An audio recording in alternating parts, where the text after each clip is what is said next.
What do you do when you've challenged OCD and then you regret it? We're going to talk all about it.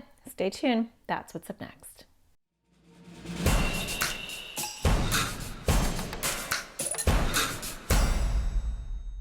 Hi, my name is Natasha Daniels. I'm a therapist and I make videos for people with anxiety or OCD. And today I want to talk to you about challenging your OCD and maybe taking a very big leap towards what OCD doesn't want you to do. And then instantly feeling like you've jumped off a cliff and you have regrets. Is that you? Has that happened to you? It's really common. I'm going to talk to you all about why that happens and what to do about it so you don't lose your success and your traction. But before I get started, don't forget to hit subscribe, hit the bell so you get notified every time I make new videos, which is typically every Thursday. Okay, so the idea of dealing with OCD and crushing it and make it really tiny is to do the two things that I've talked about in my previous videos, offense and defense, right? We want to talk about what are we going to do when OCD is coming and knocking on our door, right? OCD is like, you better do this, or you better avoid that, or you better do this, or you better say that, or you better not touch that, whatever it says to you, right? That's defense. What are you going to do about that? So maybe we say, I'm not going to listen to you, or maybe we say, I'm going to make you wait. I'm going to delay this. Or maybe I say, I'm going to ignore you. Or maybe we even say, I'm going to do the opposite. I'm going to do exactly the opposite of what you want me to do. That's defense, right? And then I've also talked about offense. And so offense is OCD is taking a nap, OCD is sleeping, and I might be like, hey, OCD, does this bother you? Right? And I might do an exposure. That's called ERP, exposure response prevention. I might do something unprovoked, right? That really upsets my OCD. So I might go touch something, say something, do something that OCD does not want me to do. And you can learn all about ERP in one of my prior videos. But sometimes we do one of those things, offense or defense or both, and it was a huge jump.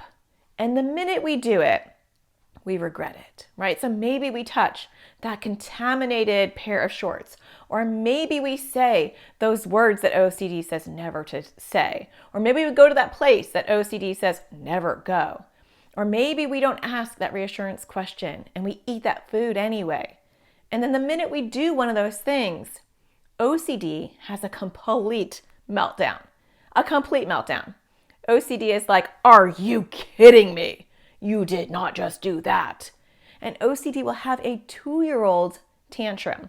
And if you've ever had a 2-year-old tantrum, if you've ever seen a 2-year-old have a tantrum, it is not pretty and it's not fun to deal with. And so OCD might start to bang its hands and knees and it might start to say, oh my gosh, you are going to pay. You have just made your OCD so much worse. You have just made all your problems so much worse. Everything is going to be worse now. Now you have a choice in that moment.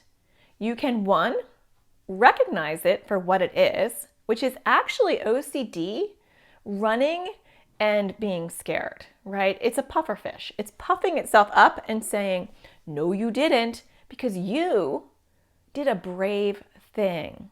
You did something your OCD did not want you to do. And OCD does not like that.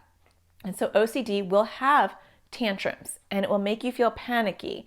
It will make you feel like you just made things 10 times worse. But here's the truth. That's a lie.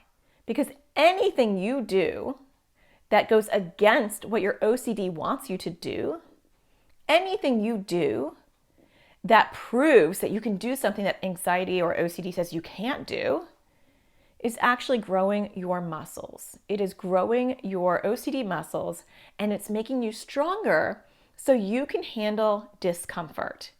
But Natasha, I couldn't handle discomfort. That's what I'm trying to tell you. That's what even OCD is trying to tell you, that we couldn't handle it, that I crumbled, I had a panic attack, I freaked out, it was overwhelming. Yeah, but you did it.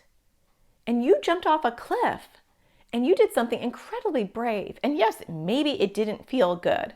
And maybe next time you might say, you know what, that cliff was a little too high. I think next time I might take a smaller cliff, a little edge, right? Maybe not the whole kit and caboodle, but you did something brave, regardless of how it unfolded and regardless of the anxiety that you felt afterwards or the tantrum OCD had afterwards.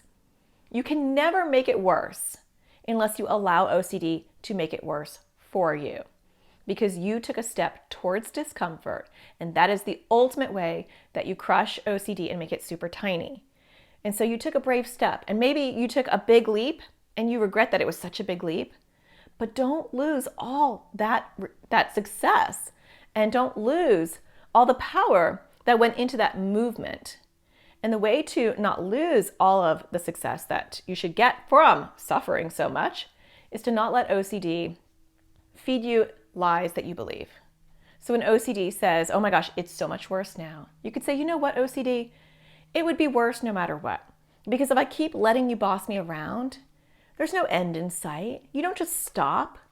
Every time I do a compulsion or every time I avoid something for you, you give me more things I have to do or avoid. And maybe you do it really slowly, and maybe you do it very, sneakily, so I don't notice, but you are growing. You grow over time. And the only way I can stop growing you is to stop feeding you. And the only way I can stop feeding you is to do things that you don't like, even if you throw a 2-year-old tantrum, and even if that makes me feel very overwhelmed in the moment. So I hope that you take some brave steps, and I hope that if you take a brave step that maybe was a little too far off the cliff and you're feeling overwhelmed, don't start to buy OCD's story that you should never try these things again, and you were right, you should just follow OCD's rules and everything will be great. I haven't met anyone who follows OCD rules and lives a happy, free life. And so take your next brave step. Maybe don't jump so deep, but don't forget to take your next big step, whatever that size might be for you, and don't let OCD ruin your success.